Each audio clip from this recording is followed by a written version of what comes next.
Hello everyone. This is a quick update for my Masterpiece collection in August 2019. I have a few new figures since the last time I did my major updates, so I thought I'd just do a quick vid showing what I've picked up. There's only a few things to go through, so it should be fairly short. And the first thing that I want to discuss is sitting right here on my Autobot Season 1 More Than Meets the Eye shelf, or one of the shelves anyway. It's a repaint. It's this little fellow right here. That is AOC Ocular Max PSO1C, which is their cell or toon version of Sphinx, their Mirage mould. And yeah, I originally wasn't going to get this because when I saw the first pictures back earlier in the year, I really wasn't a fan of the deco. They made some very odd colour choices, not least painting the missile and gun white and the feet and other bits and pieces white, which didn't make any sense. Thankfully, or not thankfully for my wallet, but thankfully for common sense, they saw fit to change the deco before it was released, and I think it looks all the better for it. Now, as you can see, it's lacking a lot of the tampos that were on the original PSO1 and PSO1A and all the other variants. This is a straight up toon version of the character, and obviously, as we all know, the toon had a lot of flat detail, not really too much in the way of branding because of copyright reasons. This adheres very closely to that, and as such it's very clean and much more fitting as in terms of my collection. I think by and large now, if I go back and show you on this shelf alone, I consider that a pretty toon accurate shelf. I've got MP17 Plus back there now. I think Terray just looks pretty toon accurate. I like Steamroll, the official MP39 Sunstreaker, and even Huff and Boost are pretty close. Brawny arguably is the one that sticks out as being the least like its character model. I like the figure, but I'm going to replace it with Fans Toys Hunk now that they have seen fit to tone down the terrible paint job that they were going to give it. So it looks like the proportions are far more in keeping with the figure, so I probably will swap that one out. But yeah, other than that, I am pretty much full on toon. And I've also got MP18 Plus on the way, so when I've got that, combined with what I've got on the rest of my shelves up here, I think you'll agree this is a pretty toon looking shelf. I will eventually get MP47 Hound to swap out for Willis. Sort of incremental gains really at this stage. I'm pretty happy. I probably would pick up another Wind Charger. Fans Toys recently teased one. If they can improve on that, I might get it. I may get the new Bumblebee V2, but I do really like MP21, so maybe not. But yeah, at this stage anyway, my display is pretty much complete. I'm just doing things like picking up repaints now, which is a bit silly because it's they're not really necessary. But I really did like this deco. I prefer the flat colour, the darker blue. The face sculpts are much better, not just in colour but also in detail. See how well you can pull that out. I love the smirking face on him here. And yeah, so they've gone for the black rather than the grey shoulders and hands.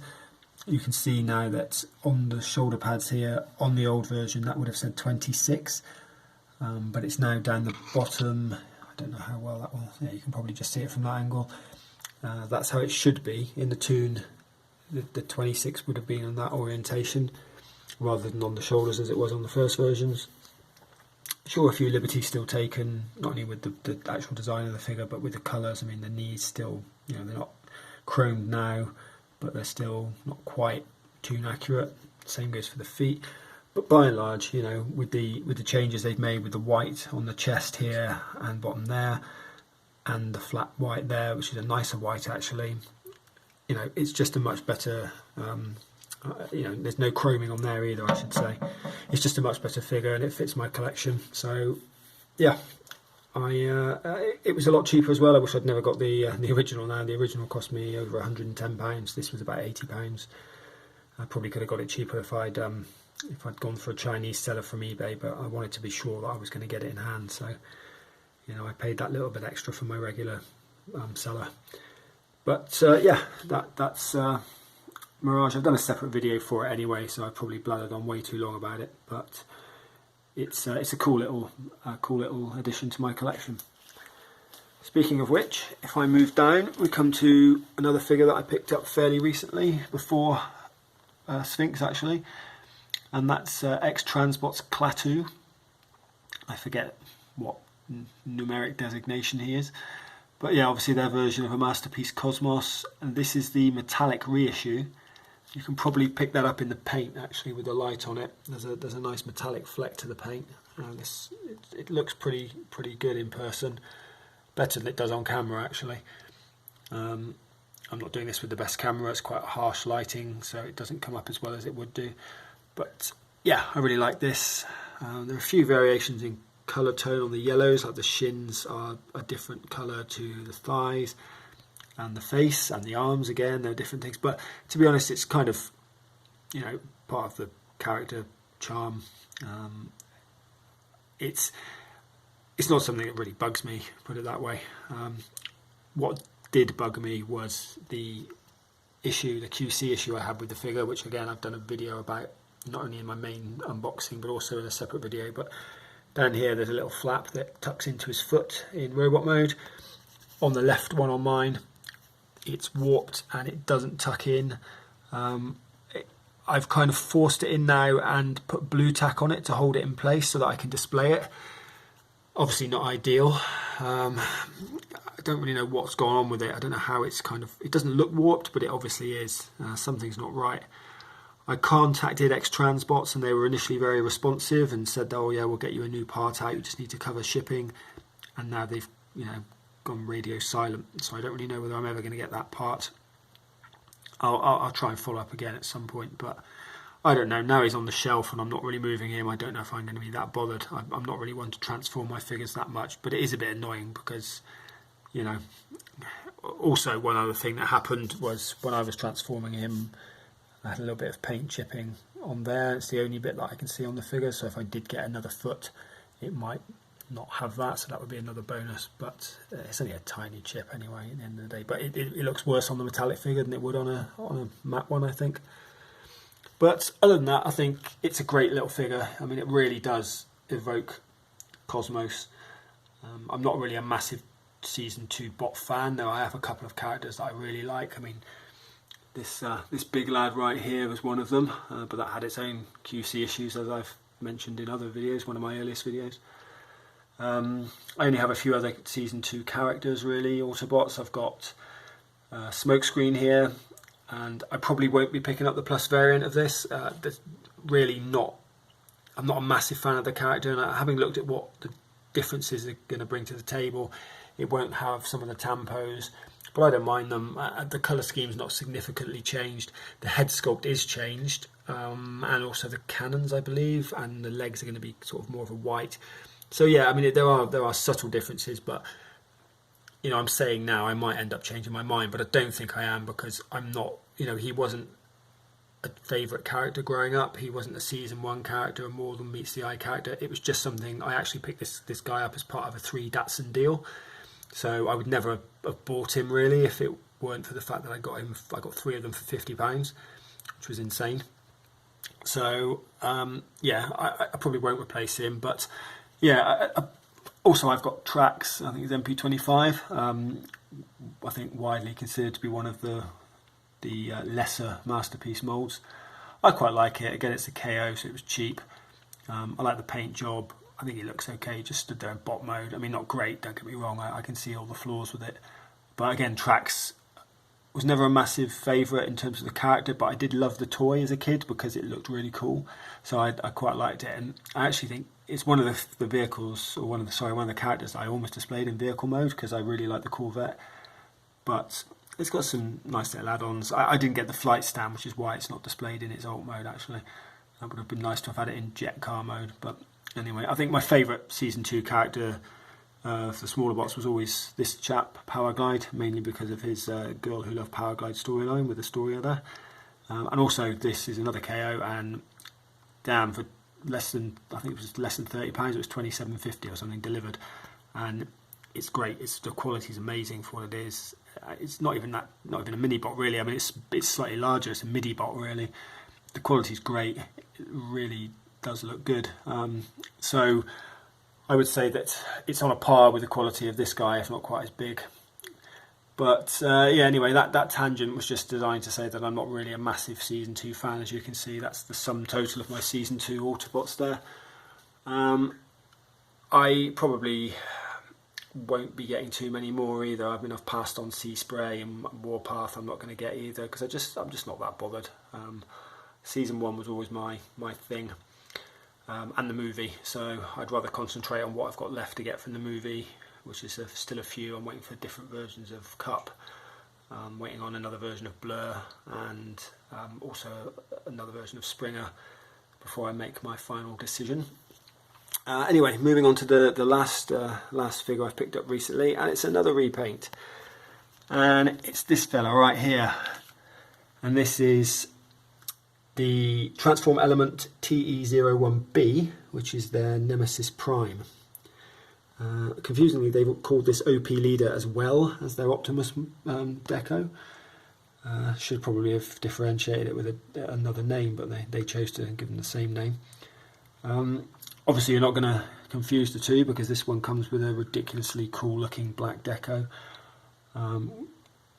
trimmed with sort of turquoise on the arrows, on the arms, silver on the shin vents, and turquoise on the runner lights, and translucent turquoise crotch pieces, which is odd actually because the Prime one originally had translucent yellow, and then they made it opaque, which I think was a really good decision.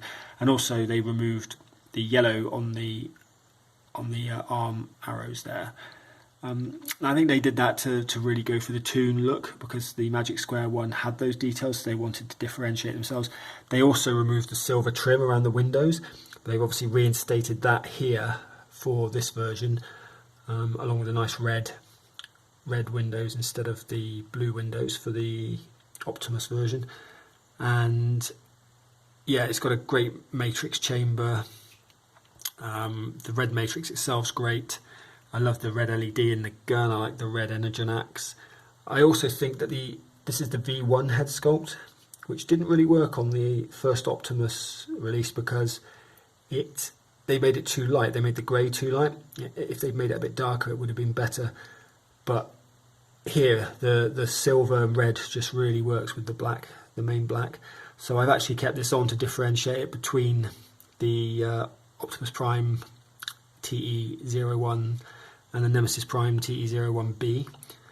And I popped a little Con faction insignia on him as well, which the first time I've used a dry rub transfer instead of water slides, mainly because water slides on black don't really show up if you use the clear back ones, and the white back ones are a complete bitch to cut around the Con insignias. But yeah, I thought this actually looked pretty good for a first attempt. It's pretty central, so yeah, pat myself on the back there.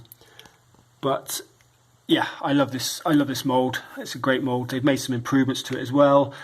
Again, I've done a main video on it, so I won't go for too long. But yeah, the arm ratchets have more detents. I think 12 instead of 8. The legs have 5 instead of 4, so you get some incremental improvements there. Some slightly edges out the original version. I believe that the second issue of the TE01 had the same improvements, so it's obviously something they've done. I've got a V1 of the TE01, which has got the die-cast knees and the smaller number of detents on the ratchets, but it's also got a floppy foot as well. But you know, it wasn't enough for me to buy another copy of Prime. But when I saw this, I just had to grab it because I never had a Nemesis Prime before. This is obviously very closely modelled on the Masterpiece deco, because you know, like a toy deco, because these things are exactly what's on the Masterpiece version. So they've gone very, I guess there's no there's no cartoon version really for them to copy from the G1 line, so they've gone for the toy deco, and I think it really pays off. So yeah, that's all I've picked up recently. I do have, as I said, MP18 Plus Streak on the way, Blue Streak, and I also, on order, I have the T variant of this fella here, Trasports Klaatu. So I've got FT29T on order. It's due this month, I believe. I don't know if that's the end or sooner than that. Now, I'm slightly annoyed about that because, you know, this figure I have issues with anyway, in terms of fragility and paint chipping and stuff. I've had to be really careful with it not to do that. I think he looks really cool like that, but he wasn't the home run I was expecting. I still prefer Elagos as a beefy sort of enforcer in my main display up here, as you can see. But I think this figure does look ridiculously pretty. I just didn't like the deco that much. I thought they chose the wrong colour for the main body. I didn't like the fact that the limbs were not tinged pink or anything like that. Thankfully, or not thankfully again for my wallet, Fans Toys have released a limited edition T variant, which, going by the promo images alone, does have pink tinted arms, legs and face and hands, and does have a more purple or movie purple deco for the main paint job. And there's a couple of other changes to it as well, with the translucent pieces in his knees being clear rather than coloured, and maybe some other, you know, things here and there. But the main difference is that the actual colour of the metallic paint is different, and that the legs, or the limbs, sorry, and the various appendages and face have a pink hue. It's bloody annoying because that's how it should have been from the beginning, but you know, what I'll do is I'll probably end up selling this version to recoup some, if not all, of the money that I paid for the T variant, which is already sold out. I'm just hoping I get a good copy, and again, I hope they've made some improvements to stop the paint chipping, because it would be nice to transform this at least once, and I'm scared to do that at the moment after the horror stories I've seen. So anyway, that should be due this month, so that will be another repaint, which I swore I wouldn't get into, but that seems to be all I'm getting at the moment. But yeah, I couldn't really pass up the chance to get the version of the figure that I always thought I should have, so I'll do another quick update when I get that, and probably a lengthier unboxing stroke comparison review anyway, just for those who are interested in seeing both of them side by side. Anyway, that brings this, I say quick, it's been almost 18 minutes, this relatively quick for me update to a close. And yeah, thanks for watching, and I will catch you all later.